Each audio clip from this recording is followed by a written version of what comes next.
They're like, do you want to play the burst? No. Do you want to play this, 56 Strat? No. Compared to an early Martin, the craftsmanship on a burst is just, there's nothing there. And I was in the hospital for 70 days. Those 8-pound guitars were too heavy. They're like, wait, you're an old guy playing this weird guitar. Why? So I don't know how to put this. Who the fuck are you that you got this Brad Paisley interview? This is the greatest thing, so I grew up in New York. Okay. I grew up probably not so far from where you are. We're in New York. Well, I grew up in Westchester, New York. So I think that's a couple hours actually from, you're in Rochester? I'm in Syracuse, but I used to do college admissions work.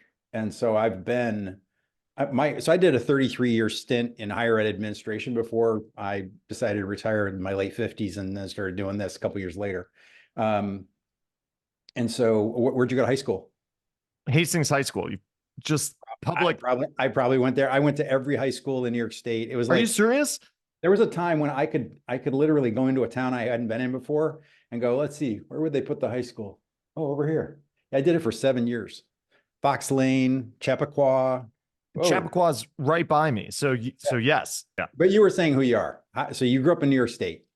Yeah. So I grew up in New York State, grew up playing guitar. I actually had a guitar teacher in high school who really got me into country music and kind of Tele playing, which was weird growing up in New York because nobody was into that. Yep. But went to school. I studied guitar performance at Berkeley and then moved to Nashville right after. And I worked in artist management because I was like, how the fuck am I going to make a living playing guitars while working artist management around the music industry? And then I sort of started a media company in the pandemic, which covers the country music industry, which is kind of the main thing that I do and run. It's become like a country music trade publication. Okay. It's the largest one in the space. And then through that, I sort of started to play a lot more guitar. And then I've been out on the road with a lot of different acts. And then the Brad Paisley thing was crazy because I started a podcast too, and I started interviewing executives, and that became artists and guitar players and people that I was interested in as well. But the Brad thing was funny because I'd been chasing Brad Paisley to come onto my show for years because he's like my icon. He's my hero on the Tele. Because you got into him too from his instrumental album. You started listening to him, right? And you became a fan. It was, I've said it, and you probably, if you watch the back catalog, Brad Paisley's Play record was the thing that snapped me out of my jazz coma. Right. That record. Yeah. I mean, I've been listening to Robin Ford and stuff. It wasn't a straight Miles Davis kind of world that I lived in, but that Paisley record, I just couldn't get over the tones on the record. And I was like, how is that a Telecaster pickup into and so of course I researched it because that's who I am even then. That was the thing that got me though, because I feel like I'd worn out the Jimmy Page sound and the Jimi Hendrix sound and all of that stuff, which is obviously the stuff we're all chasing. But the Brad stuff was like this thing that had that fatness to it, but it was a totally different take on what you could do with a super high gain lead sound. I think that's kind of what drew me to it. And it was so funky and rich in overtones. And and at the same time, it's easy to discount country. I wish I got to tell David I'm live. That it's easy to discount country. But the fact is he played in a high school jazz band and you can hear it. Right. And he invites Robin Ford to be on that record. I'm like, who is this guy? And then I went back and listened to the other stuff. And I actually I grew up playing acoustic guitar, of course, like everybody. And actually that's the only live playing I do now is I have a monthly acoustic jam that I go to. And so I'm kind of closer again to country and bluegrass like I was. I came to jazz in a weird way through bluegrass and David Grisman and Jerry Garcia and that stuff. I was never a big Deadhead, but I came through that side, through that corner. Right. So a guy who, describes country soloing as jazz on the back pickup, as Brad Paisley has said before. I'm like, that's great. So that's it. But to wrap it up, so the Brad interview, and then this is really about you, Keith. This isn't about me. But to wrap it up, the Brad interview, I've been chasing him for years, trying to bother his team, bother his publicist, everyone as politely as I can. And finally, like within a week, of doing the interview, his team came to me and they said, we were just in a meeting with Brad, who found this blue Paisley. And he was saying that he wanted someone to interview him on the blue Paisley who knew guitars and who could also do an interview. And somebody on his team said, "What about that kid, Zach?" And Brad said, "I don't know who that is." And they were like, "I think he could do it." And the irony is I was chasing them, chasing them, chasing them. And then they came to me. And Yeah. within 5 days, they were like, "Could you interview Brad on Friday?" And it was Monday. And I was like, "Done. Let's do it." And Of we course. did it, locked it in. Let me clear my schedule. Yeah. Exactly. I assumed incorrectly because I guess I got an impression that you went to music school. I incorrectly assumed you did like a master's in music business or something at Belmont. I thought it was like the alumni office got you into Brad's interview. No, it was stick-to-itiveness on your part, which I like. I like that story better. I like that story too. Yeah. No, Yeah, I I like that wish story somebody better. opened the door for me. Well, in a way they did, but I had to pound. The first person I emailed when I moved to town in 2018, because I've been here for almost 5 years or 6 years now, I guess. Mhm. First person I interviewed was his manager, Bill Simmons, just to Okay. meet him. And I was like, "I just moved to town.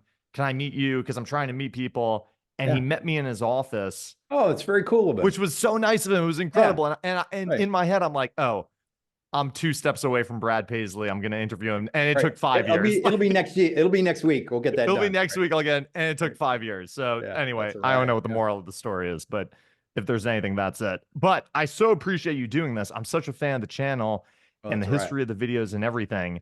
I was Yeah. going to ask you just to start because Mhm. I was watching this video that Rick Beato did where he found this 52 bass Yeah. that belonged to his uncle, Yep. and Joe Bonamassa bought it, Yep. and then you From the helped House of him Guitars. from the House of Yeah. Guitars, and you helped Yep. him reconnect with the bass because you saw the video with Joe Bonamassa. Is that how that story went? What was the story here where you were talking to Rick about and you found the bass? So the story is Rick and I have been friends since we both worked at Ithaca College in the late 80s. And I actually, without going too far into it, I actually made a video called I Took Lessons with Rick Beato because Rick Beato was my jazz guitar teacher.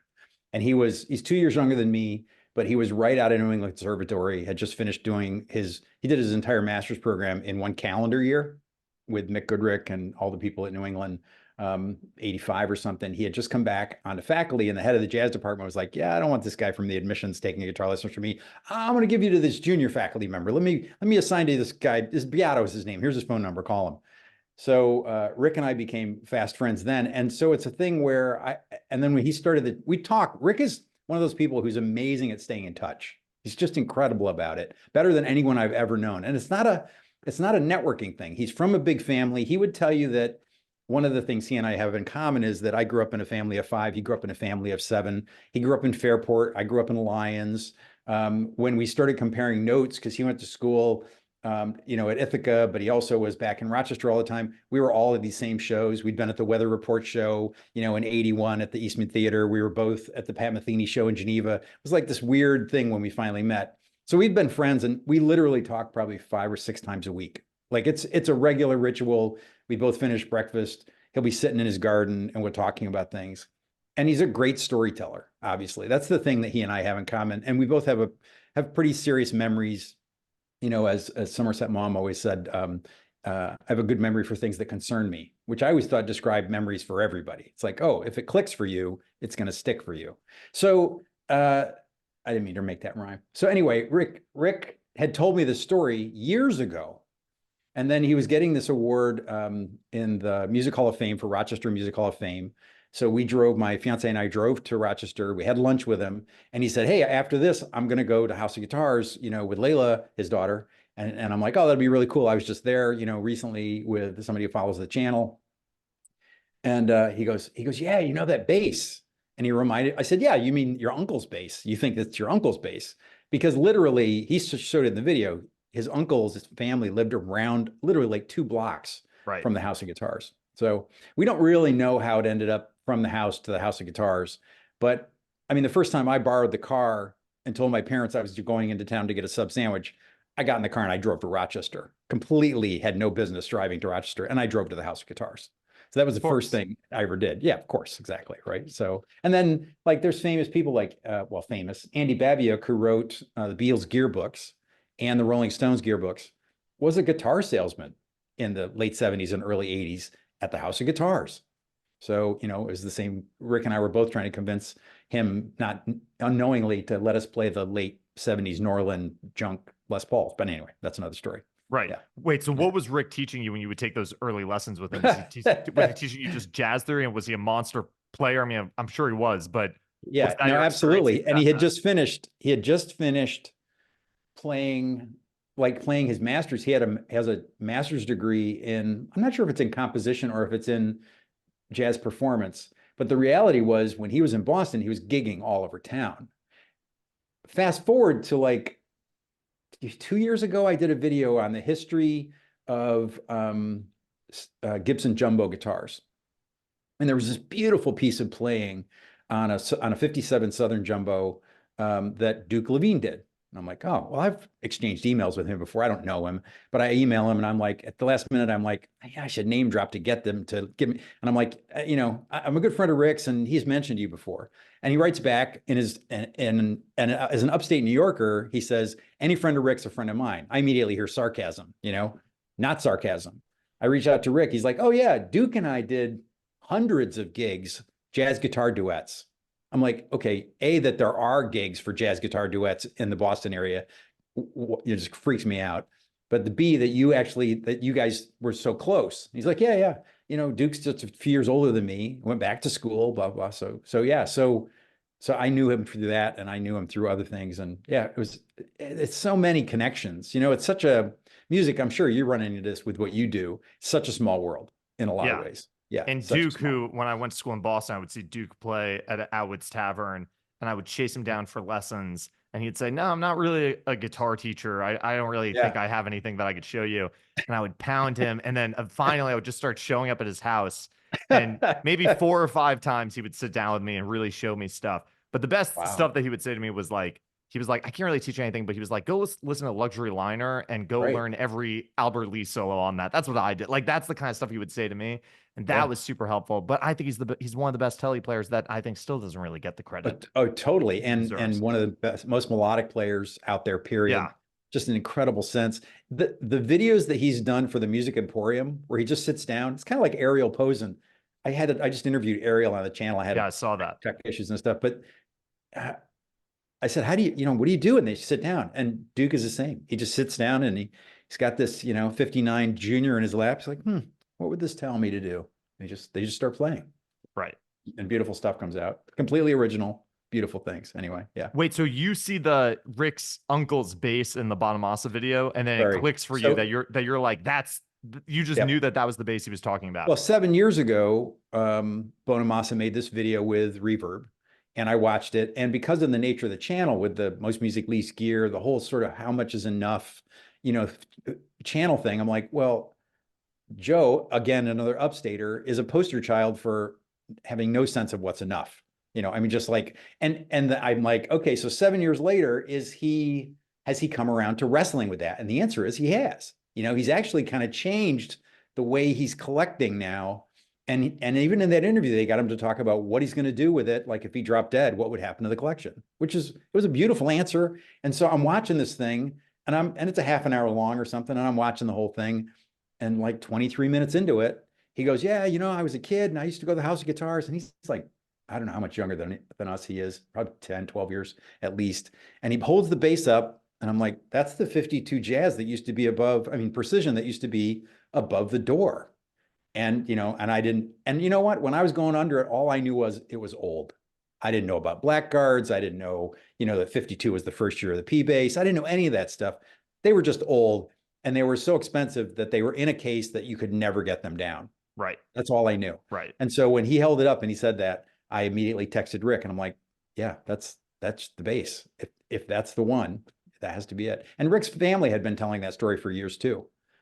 And I don't want to throw any shade on the House of Guitars, but the only thing about them was they would never get those down and show them to anybody. You're kind of like, you don't want to show me the serial number on that. Okay. That's every guitar store though. Every guitar store you go to growing up is like that. And then at some point, I think you had said you revisit a store with someone and then you came to Carter and Carter was just giving you acoustics. You weren't even asking for them, right? That's exactly right. Yeah. Well, and the funny thing was, the funny thing was I walked in there and I don't come to Nashville. It was like 2 years ago in the summer. And I came out there to do a video with Zach Childs. And then I went on and did videos with Rick. And it was summer vacation for me. That's what I did 2 years ago for summer vacation. And I walked in, the only person I feel like if there's any place in the world I might get recognized, it's Carter Vintage. Yeah. I go in, I do a loop around. As I'm coming back up the aisle, and Walter still owned it then, he looks at me and he goes, Keith, what are you doing here? That's what Walter, he's on a phone call because it's Walter, right? He's on a call, he's making a deal. What are you doing here? I'm like, oh, I was kind of hoping I could see John Roncolato. He's like, yeah, let me get John down here for you. And then after, and they're like, do you want to play the verse? No. Do you want to play this, 56 Strat? No, I don't know. And then he was on the phone, and John and I were standing by the front door, and the staff had come by and go, oh, I love your stuff.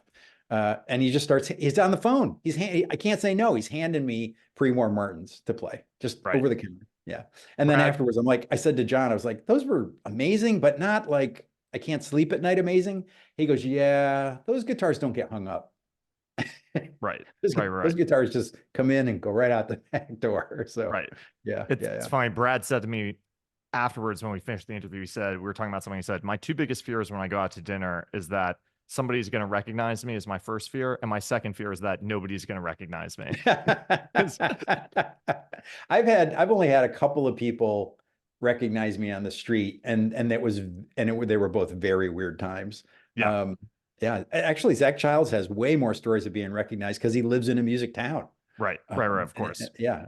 Anyway. So when you were starting your channel originally, was it Yep. Rick who said to you, basically, put out 25 videos and then come on to my show? And was that the boost that gave it? Was that the thing that gave it the initial boost? Was when you won his channel? And like, what were you learning in those 25 videos to get to that position? Well, actually, I just recorded the A-roll for a course that I'm going to do that's specifically written for how to do YouTube, but just for musicians, and all the different versions of what a channel would look like. Because I think there's this misunderstanding that a channel has this one purpose of, selling t-shirts or whatever, channel purposes are. And so Rick I was talking to him about his channel. It was growing pretty rapidly at the beginning. And if you look at the really, really early videos, he's doing phone videos just like anybody else. His early videos look terrible and they sound terrible. And he said, you always have such good stories, and, you put things together in an interesting way. You should make some videos about, just as you're thinking. Rick is very extemporaneous. He's just like talks to camera. I'm not that guy. I'm going to write a script. If you watch my early videos, I'm looking at you below the camera now, but on the early videos, I'm doing the same thing. I don't have a teleprompter for my script. I'm reading a piece of paper below and covering the J cuts with, an image or something. Yeah. And so I started making videos, and I don't think I made 25. He did say make 25, and I think I had like 13. But the third video I ever made was a video called How Many Guitars Do You Need? And when I made that, Rick's like, oh my God, that's a perfect YouTube title. And no one had done it. Nobody had done a video where they did a series. There were a couple of people who did videos with a similar title where they were really going, well, you need this. Oh no, you need these 15. That was the joke. And I was like, no, really, it's a real thing. But I did that video as an exercise to teach myself editing, because I knew I would just do hundreds of pictures. And typically my videos, those history videos, have between 300 and 400 images in them now. So it was good. And it was that video, the fact that video was there. And then I landed, I did this on a video with Dave Honorato and Rick, where Rick's describing it. I think it must have been the next summer. I went to Rick's every 6 months for the first year and a half of the channel and made videos with him. And the first time when I got there, I had 427 subscribers, basically your friends and your family and your family's friends, Yeah, right. And then when I left, it's still the biggest. When I did a live stream of him where he actually made me play like chord changes for Bubasa so he could do a talk about it or something. And yeah, and when I left, and then I made, right on the heels of that, I started making short history videos about amplifiers. And the history videos are what took off. But the weekend after Rick's, I had 2,500 subs in a day or something, just from that live stream. So is most of the growth from YouTube, because I'm trying to crack the code myself. Sure. Has it really been from just putting out the content and the YouTube algorithm picking it up and feeding it to the audience? Or has it been from moments like going on a bigger channel or just a different channel and exposing your audience to that, or a combination of both? I think you need to get your head above the horizon to start to get enough views like that moment with Rick. But if I didn't have something in the catalog, and honestly, Rick was absolutely right. You need to have a deep enough catalog so that when you come above the horizon, people can go there and watch 3 videos. And then they get a sense of whether or not they're going to subscribe or not. On average, still, my videos, the short histories run a half an hour. But still, when you look at my analytics, the average number of views is 1.8, which means people on average go and watch 2 of my videos at a time, which is a huge investment of time. I mean, in this day and age, especially, it's always been true, but especially now, your attention is the most precious thing you can give. Right. And so to get somebody's attention, to get somebody to do that, the short histories took off, but it's interesting. I have this sort of duality in the channel where I make videos about like what's enough and minimalism and how many guitars do you need. Those videos drive subscriptions, but they also drive merchandise sales. And to me, buying a t-shirt like this is a real indication of somebody wanting to be a part of the community. And when I make videos like I just did about I'm working on a video now, what's the most important moment in electric guitar history? And a video like that will generate so much engagement that it gets the algorithm's attention, and people watch the whole thing because they're waiting to know. It's a list video, which is always a sure thing to have long view times. But it's that the only things you need to know about the algorithm are you making thumbnails that are engaging enough? I always tell people this: a good thumbnail on a title is the beginning of a conversation. Nobody's going to want to hear the rest of the story if the first line of the story isn't a great story, doesn't get your attention. Hey, is that a Brad Paisley Telecaster? That's a very cool guitar, Yeah. And that would start a conversation with somebody, at a pickup gig someplace. And I think you said this when you interviewed Tim Pierce, would you send him thumbnails? Like you would send him 3 thumbnails and he would pick the best one. And were you designing them yourself basically? Oh, always. Yeah. You have to, no one can start the conversation but you. So I don't have, and it's always funny when people say, I want to thank you and your team. And I go, I'm in a small bedroom in a ranch house in upstate New York. That's right. So yes, I have lots of people that I work on videos with, but when it comes to reading comments and answering comments, and I read them all still, I'm right at that. I don't know. I'm right at a size where I can still get through that at 267, whatever it is this morning, 1,000. So the answer to your question about subs and how do you break through is, I'd say it's consistency. You need to be putting things out on a schedule, almost treat it like a television show. And then people get, I literally, when I don't have a Thursday morning release, I get messages on Instagram from people like, am I going to get something tomorrow? Is it what do I do Saturday? with my life now? I can't watch your video. There's a chunk. Well, you know what? I know the guys at that pedal show now after all these years, but if that's my Friday morning, like I set time aside and watch that pedal show on Fridays, So I totally get that.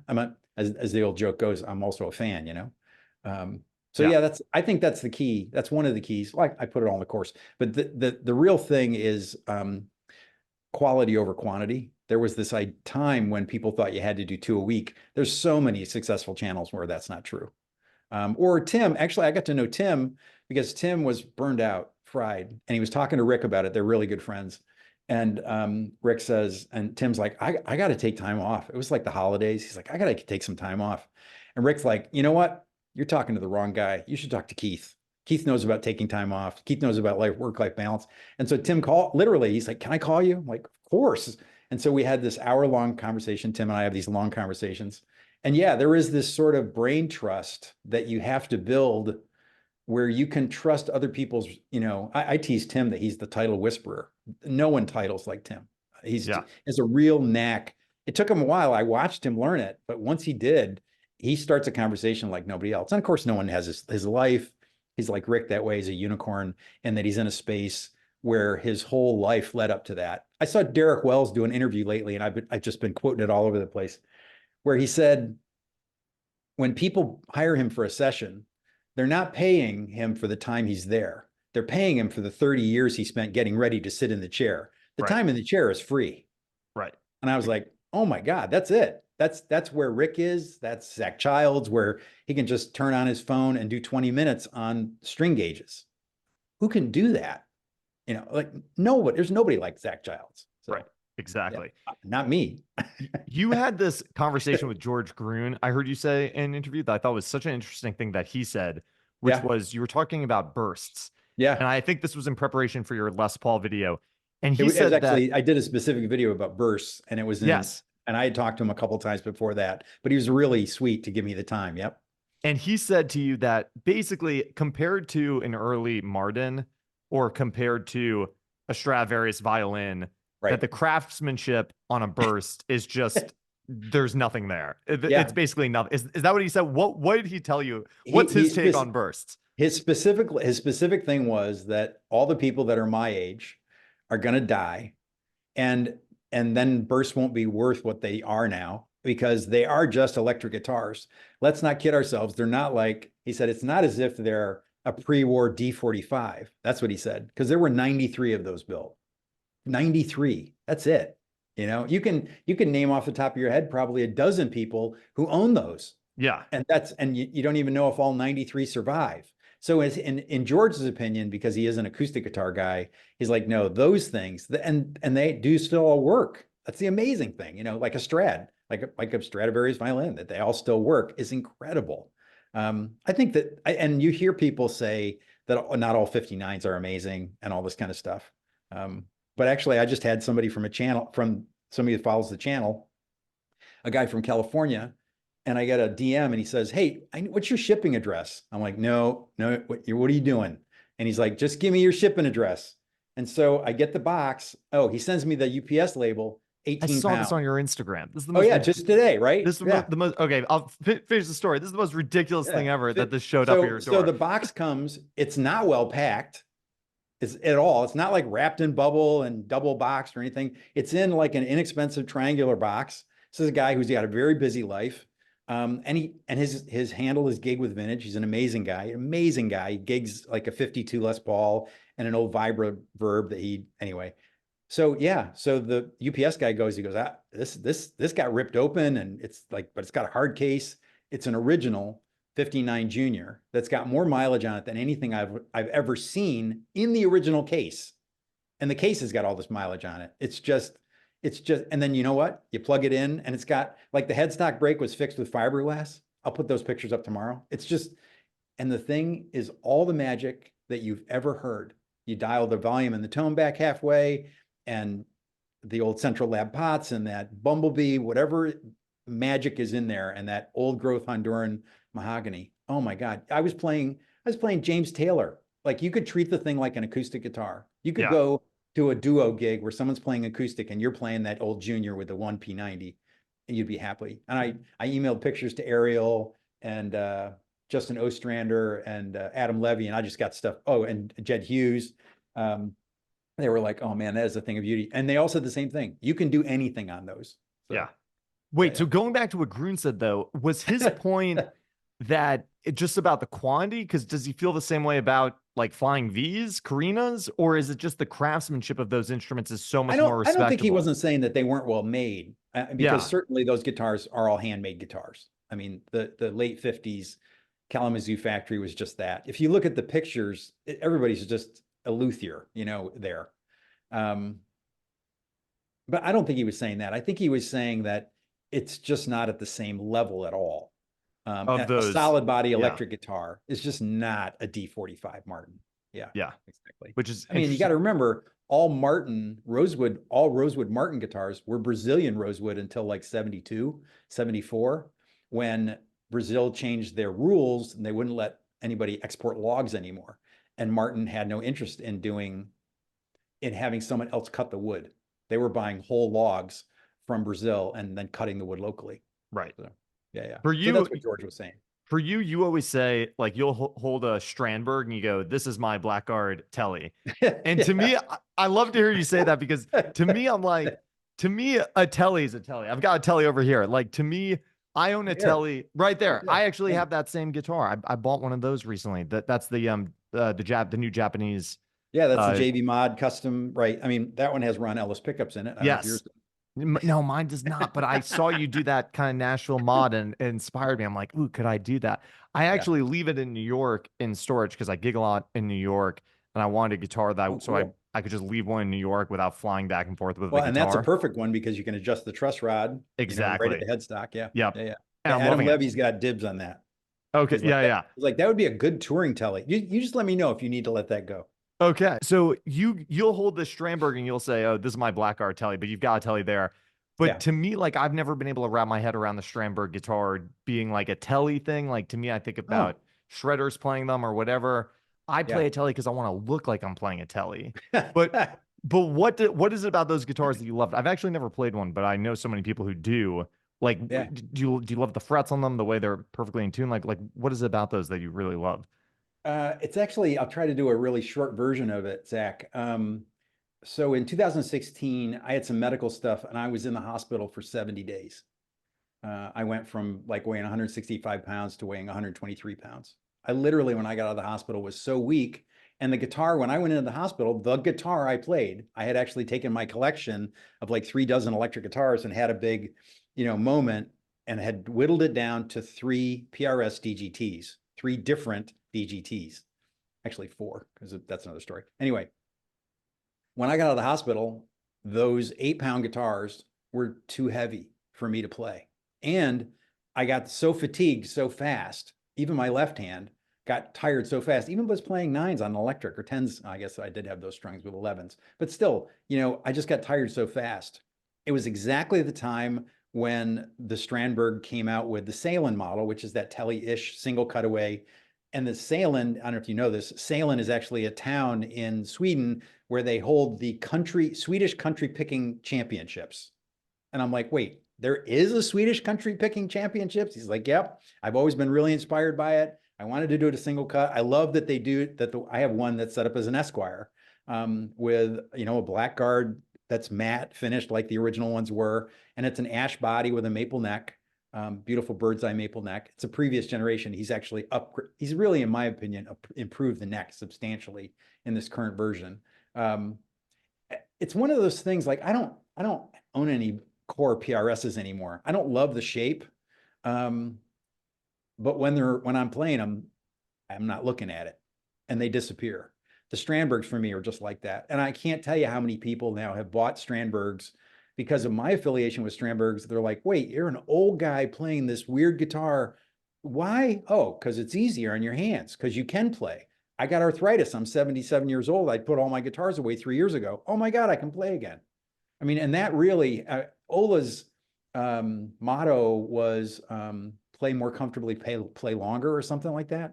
That was his earliest, branding images. And that's absolutely true. And it's funny, the only guitar I have here currently that really competes with that Junior is there's a metal guy named Paul Masvidal who used to have a signature Strandberg single pickup guitar. He had an EMG in it with a active preamp and all this stuff.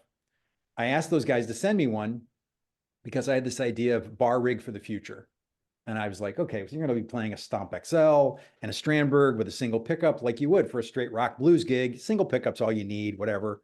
I reached out to Bare Knuckles. I got a pickup that you could easily switch from series to parallel. You can really get a great P90 sound with it. The guitar weighs like 5 pounds. It's hollow with a maple top and then a burl on top of it. It looks totally metally and it sounds like a Junior because it's just incredibly resonant. I think if you were, I mean, I'm 5'10", 150 pounds. If you're a bigger person, a Strandberg's going to look like a toy. But on me, I ran a clip in a video recently where I have a Salin that's semi-hollow with where Lindy Fralin made me a set of pickups for it to be my burst. I was like, I need this to be a Les Paul. I mean, Yeah. if a great burst is a Tele on steroids, couldn't we start with a Tele platform, Lindy, and take it the other way? He was like, oh, I love this project. So he wound me a Blues Special, which is the pickup that Brad used, right? And Yep. then he wound me a mini humbucker to match it. So How that's what. close though do you think is your Esquire Strandberg Tele type guitar to say the one behind you? Like, don't you think the ashtray bridge plays an It's effect and all that it's stuff? all the bridge. Yeah, It's it all is all the bridge. It'll get as close as any. You can get Tele style pickups for your Strat. That guitar's not a vibrato bridge, so it gets closer in my opinion because it's all bolted down. And he keeps evolving the bridge. So I don't have the current one. Um, but honestly, I'm not a picker. I'm not a chicken picking guy. So in my hands, it does what it needs to do.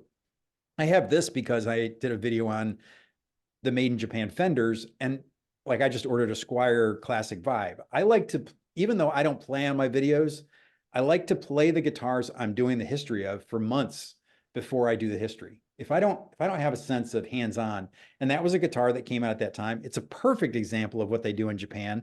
At a glance, it looks just like an early, like a 59 custom, like they're incredibly rare. But then you realize that the neck is a soft V, like a 57. It's like, what? 56. It's like they stir all these things together, and it's a really cool guitar. I mean, that one weighs like 7 pounds. It's great. Even Mine's with killer three too. pickups. I Yeah. picked it up. I was looking for something and I picked it up in New York at I was in a guitar store in New York. And I picked it up and I was like, this thing's awesome and super affordable too. Yeah, Not that we're exactly. plugging it necessarily, but No, right, right. it's a great buy. We both know the guys at Fender who owe us lunch now. Yeah. But right, it's not like they did that, and they didn't send me that guitar. I bought it. I bought it from a guy in Reverb, actually. Yeah. Yeah. The juniors though to me are like I've been dying to get my hands on a junior because I feel like it's one of the things I talk about is how much you want to get into the vintage guitar game. Although Yeah. you're kind of on the fence about, but I think that by the time I'd be able to afford any of these vintage instruments, the price is just going to keep going up unless It the is. price comes down because all the boomers die, based on Yeah, that yeah. argument. I don't actually, and I just did a video where called "The Only Guitars That Matter." Yeah. And I came up with that title, though Tim did bless it before I put it out. He's like, "Oh, that's an excellent title." And basically, it was a conversation I had with Rick where the Les Paul, the Strat, and the Tele are the only three guitars that are really immediately recognizable. And I think the Tele is just a thing. That's all there is to it. So anyway. I can't believe what it's like to be you though. People just send you 59 Les Pauls in the Actually, not Les Paul, or Les Paul juniors. Junior. Yeah. They send you Actually, 59 juniors in the mail like it's nothing. I mean, the first what a one, life, Keith. Yeah, I know it is a hard thing. Somebody's got to do it. The first thing that happened like that was 2 years ago.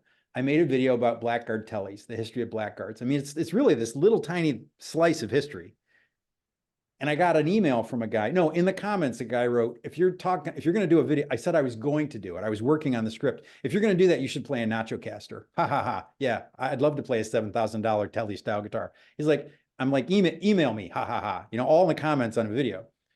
He emails me and he goes, I'll send you mine. So a guy mailed me his Nacho, and I had it for 6 months. And he's a movie producer in California. And he basically said that he plays in a band with other movie producers.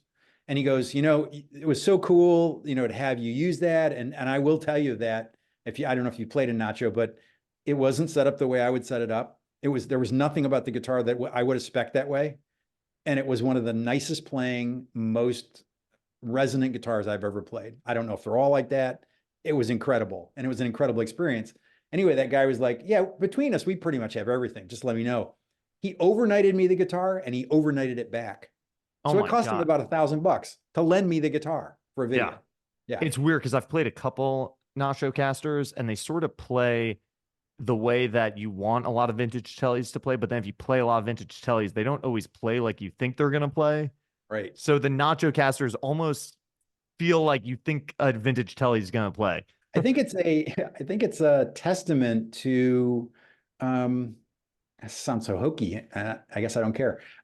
It's a testament to how much community people feel like they're a part of it. And I did a video actually called, I think it was a live stream, Can You Trust 5-Watt World? Where I basically say, you know what, at this point in my life, nobody's throwing money at me that would influence my opinion. Like, I'm not even tempted because no one's trying to tempt me. And furthermore, everybody has to decide who to trust, period. And if you trust me, great, because you can. I'm going to give you my real opinion. And people extend that to, I'm just going to send you this guitar. I mean, the guy sent it to me with a thank you note. Like, basically, he's thanking, this is my thank you to you for doing what you do. So, yeah. And he's great, actually. He obviously has my phone number. He texted me and said, you missed an opportunity in that Ariel Posen interview because you touched on your definition of success. He's like, you should do a whole video with professional musicians of all levels of what their definition of success is. Because I think that's back to the heart of like doing YouTube. I've actually spent time in the course saying, you need to decide where you want to get to with this, or you're never going to get there. I saw Oprah or somebody saying recently, they say, why do you think people don't succeed more? They don't know what they want. They don't sit down and think about what they want. Yep. Do you have a sense with your channel, like, are you still trying to get it to a certain place, or do you really like where it is right now and the goal is just to keep putting out content and sustaining it? Or is there a place that you're trying to bring it to? My idea, I mean, I would, egometric wise, I'd love to break 300 or 500 or some number. The reality is I get about 100 new subs a day. That's it. Not even. It probably averages more like 70 a day across a month. You put out a video, you get a spike, you have it falls back off until you put the next video out. I've always been fine with that slow growth. I've had some videos, like I just did a video called Great Guitars That Suck to Own, and it did 350 views in a month. My goal is to only make evergreen videos, which is to say, I don't make anything that's this week's news. If the video isn't just as good 6 months from now as it is today, I'm not interested in making it. I only want to make content that builds a catalog. And to be honest, Zach, what that does then is it builds a foundation. I did a couple of videos before I went away, but I actually was able to spend a month in Spain this year. And I've always been fascinated by foreign languages, and I've never been able to do that because I always had a more straight day job. But I could do the channel from there. I mean, I can't do this, but I could write. I wrote the course while I was there, all that kind of thing. So yeah, those are the kinds of goals I have for the channel at this point. I've never wanted the channel to get so big that I couldn't keep up with the comments. I actually don't get a ton of email. And I'm a little afraid of a time when I'd have to do more than like a half an hour or 45 minutes of email every morning. And that's when I do it. I do it every day. People are always like, wow, thanks for answering. Like, you wrote to me. That's like common courtesy. So A lot of people don't do it. A lot of people don't respond. So some people can't, I do think that if you get to a certain size, then I'm actually just flirting with using an editor now. Only recently, I found a musician who, would know the difference between this Les Paul and that Les Paul. He's also a bass player. So, but just now, like where I would actually collaborate with somebody else on building a video.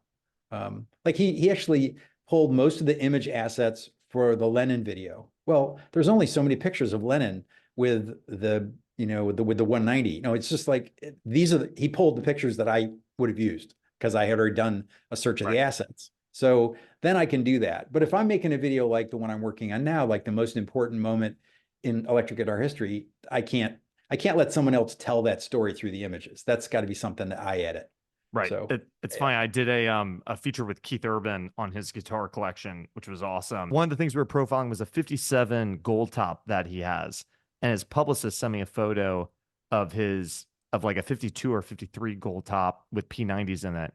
And it didn't even occur to me. And at the last second, we're about to go to print, and I'm looking at this photo and I go, that's not the 57. That's the 52 because it's got the P90. Like that's the furthest thing from a 57.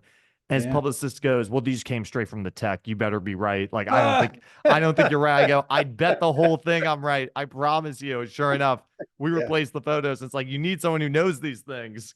Absolutely. Otherwise, that's absolutely true. Yeah. Even the minutia, it's funny. I said in an early video that if I was going to go, I did a video 4 years ago now where I featured Ariel, but I also featured Zach Childs. And I said, with everything I've done, all the guitar histories I've written, if I was really going to go vintage shopping, I would stop and pick up Zach Childs and take him with me. I wouldn't go. It's not something you can do on your own. It's in the Guitars That Suck to Own. Like, owning a vintage guitar is a whole other bag. It's just a whole other search process. And I was getting all this good stuff from the watch collecting community. There's an expression, you don't buy the watch, you buy the dealer. I'm like, that's completely true of electric guitars. I sent the picture of that 59 Junior to, I'm blanking on Hoagie's last name. This is embarrassing. The guy who owns Scruff's Vintage with the guy from Texas. And he owns Comet amps. Anyway, Hoagie is like a guitar renovation repairman to the stars. He does work for Eric Johnson. He does work for Robin Ford. And I sent him a picture of it. Basically, even in that state that guitar's in, that's still a $5,000 guitar.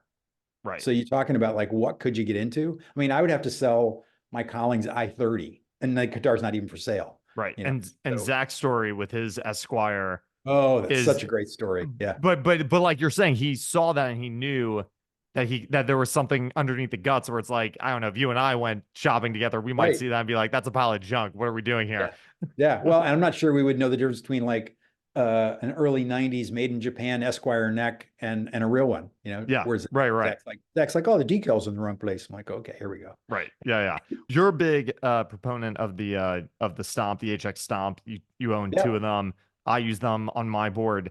Oh, you do? I get frustrated with, like, sometimes I'm pulling up an amp model or Mhm. an amp modeler and I'm trying to dial it in, and there's too many options. And you're Oh, yeah. Mr. 5 watt world over here. And it's like, when it comes to the distance your mic can be from the cloth of the cap, it's like, I don't care. Just give me a deluxe reverb that sounds good. Like, Yeah. I'm overwhelmed by the options. Like, do you struggle with that too with the HX Stomp, or have you sort of figured out your settings and you make it I, work? I sort of treat an HX Stomp, and I'm actually somebody on. It was actually this guy Chris, the gigs with vintage guys. Like you should put out, and Lyle from Psionic Audio, you should put out an HX Stomp pack of just your bread and butter, because they both know I kind of treat an HX Stomp the way some people treat the 3AW, as if it's a big tape machine. Like I have a rack of things that I use for recording in Logic. Those are the ones I use. It's as if I have a small studio in my house. It just happens to be in my computer.